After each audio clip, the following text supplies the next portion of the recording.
A 4.2 magnitude earthquake struck near Sanma, Vanuatu today on April 23, 2026 at 22:52 local time, or on April 23, 2026 at 11:16 Coordinated Universal Time.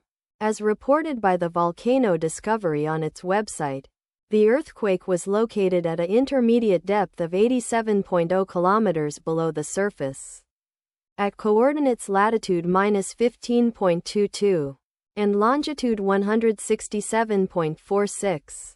The exact magnitude, epicenter and depth of the quake might be revised within the next few hours or minutes as seismologists review data and refine their calculations, or as other agencies issue their report.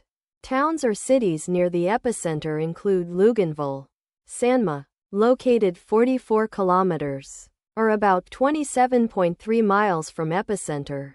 The recommended course of action is to be vigilant for possible aftershocks that may occur. The weather forecast for the area near epicenter today is expected to be partly cloudy throughout the day with storms possible. Let us pray that this earthquake will not have a major impact on our brothers and sisters there, and that there will be no more earthquakes. Amen.